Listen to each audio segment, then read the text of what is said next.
Jack sounded might peak it on that record, Jack. Well, yeah, actually, no, he's only at the end, but he was fine at the beginning. It's Jack, Ramblin' Jack Elliott and Tom Russell with Sky Above the Mud Below. Yeah. We don't have the fly today. The fly, you took the fly and put it in a bag instead of in its case where it belongs. In the little fly case. I left it laying there at home. Of course, I wouldn't think to bring the bag. He doesn't care. So there's no fly. Are Jay's glasses getting bigger, or is it just me? No, his head's getting smaller. Is that what it is? Must be. He's getting those old guy big glasses on. You know, pretty soon they'll be like those ones you get at the carnival. You know, I've had these they're glasses like 6 inches out from the side of his head. Yeah, like Harry Carey. I've had these for 2 years. I know, but they just look bigger today for some reason. I don't know why. That? Yeah, Harry. That looks good, Harry. They're not bifocals or anything. They're really just regular. Just glasses. reading glasses? Yeah. So do you wear them for reading? Yeah. For Good. reading. There you go. I don't have to wear them to drive. Can I have the book? Let me read a stupid thing. Right here. Since you're not doing anything. And Mike can play with his thing again. Let's clarify what this thing is. His lime Flarp. flavored flarp or whatever. It's called Flarp. Lime flavored flarp. All right. It's noise putty. No kidding. Noise putty. Mm-hmm. I don't want to do those. Here's one from Augustine Burrell, Chief Secretary for Ireland from 1907 to 1916, whose inability to stop the plotting that led to the Easter Rebellion forced him to retire. That would have been many years ago this Sunday. Many years ago. Is it this? Yeah, that's right, the Easter Rebellion, yeah. So this is very timely, yes it is. They inserted this. That report was, he's clarifying this issue, that report was a wholly garbled version of what never took place. Good. That's a good one, huh? That is good. I need the pen. Oh, you want to mark it out? Yeah, I got to mark it out. See. God forbid we read it again some other Yeah, time. no kidding. This is Ron Ziegler, who was Richard Nixon's press secretary. This is clarification also. This is the operative statement. The others are inoperative. He was good at that. And more clear. These are clarifications. Everybody's clarifying things today, Jay, to make them more clear. You see? Clarifying means to make them more clear. But somehow they've missed the point here. Indian cooking uses clarified butter. Yeah, so it makes it clear. See? Makes it clear. Yeah. And this nobody is has to clarify that. no, well, it's already clarified. That's right. Elliot Abrams, Assistant Secretary of State, clarifying himself before a 1987 congressional hearing. I never said I had no idea about most of the things you said I had no idea about. Okay, Mr. Abrams, you can go now. I think I understand now. Let me read that one again. I never said I had no idea about most of the things you said I had no idea about. I love that. That's a well-crafted sentence, isn't it? It really is. On clarifications, also Alexander Haig. That could be one of our little slogans. Say that. Make sure you mark that page. All right. Dog-ear the page or something. Put it on here. We'll just put page 25 top. That could be our little blurb for our promotion, for some radio promotion. Saying. Alexander Haig, Secretary of State, when asked by a reporter to make a statement clearer, another clarification, just trying to make this a little bit more clear so that you, the lay public, can understand it, okay? That was consciously ambiguous in the sense that any terrorist government or terrorist movement that is contemplating such actions, I think, knows clearly what we are speaking of. It's like two separate ideas that he kind of melded together into one. So that makes it a lot more clear to the lay public. Sure it does. Yeah. Mm-hmm. And one more clarification. Dan Quayle, of course, and he has to clarify everything he says.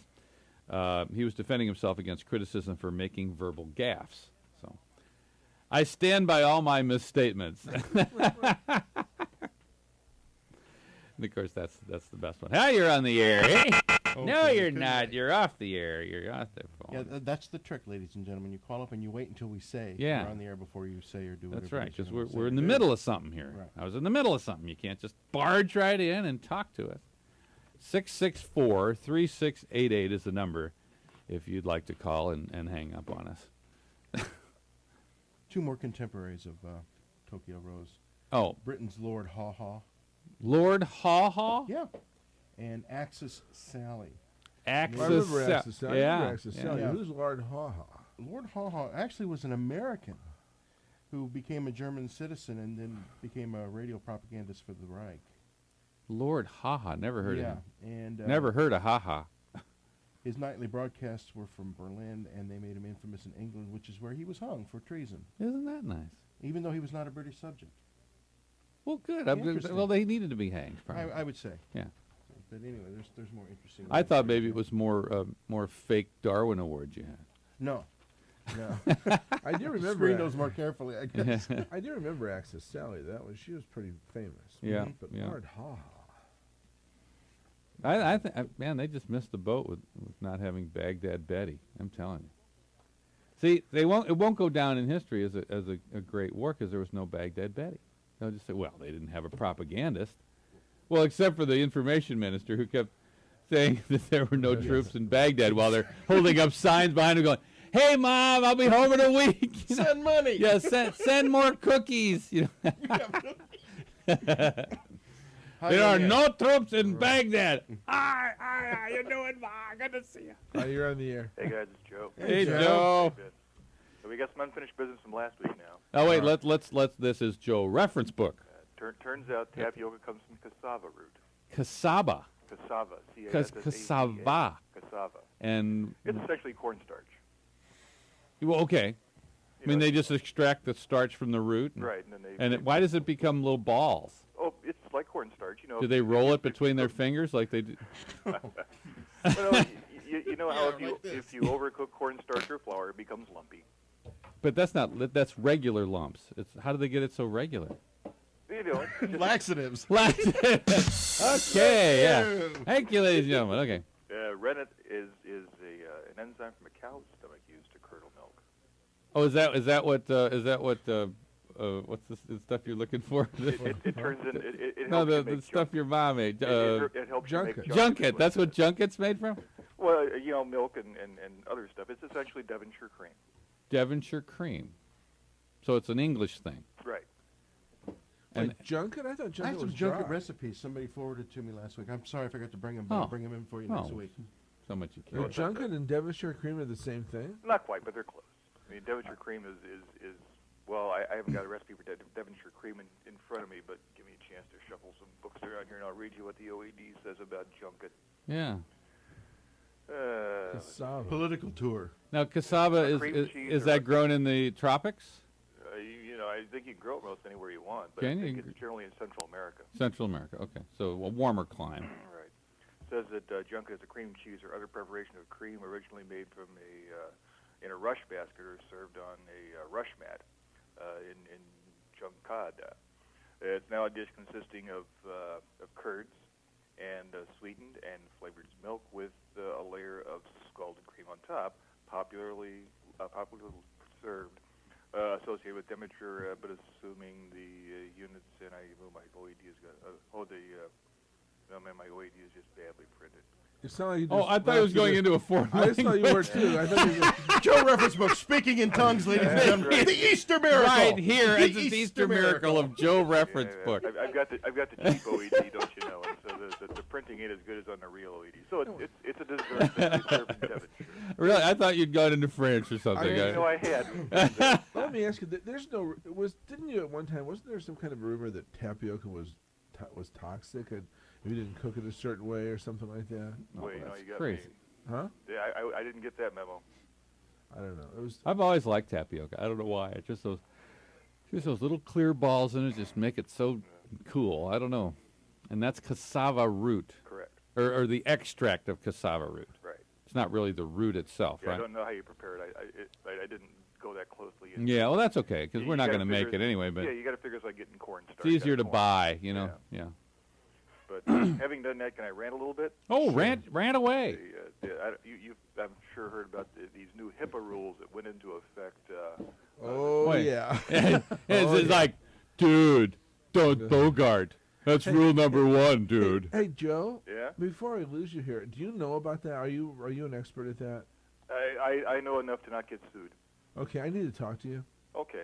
What is HIPAA rules? HIPAA stands for the Health Information Portability and Accountability Act.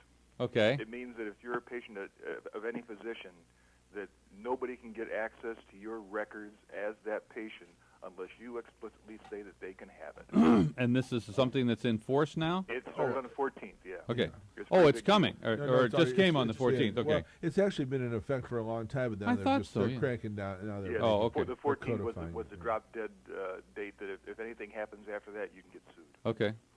But there's a letter to the editor today from Steve Scott, the president of the Illinois News Broadcasters Association. And I won't read you the whole thing, but essentially it Thank says, you, Joe. Essentially it says, if guys like me can't give out the names of people who've been in automobile accidents on the air, the public loses out. Why? Well, this is my question, but I'll read you the final paragraph. It says, radio listeners, television viewers, and newspaper readers will now be deprived of basic information about people involved in newsworthy events. Well, Now, why? They can say they were in an accident. They just can't say that their Well, limbs yeah, were but torn off. This is what I'm saying: is the event is what's newsworthy. The people are just there, Yeah. and they have nothing to do with the accident unless they caused it. Right. If they were a drunk driver, then they've got a cop record. Then that is public record. That's public record. Okay. But their medical history is and should be private. But So no, this wait a is so like and you're- employers can't just get your medical records and then Insurance and then Correct. discriminate against you because you have a pin in your head or something. Exactly. But wait a minute,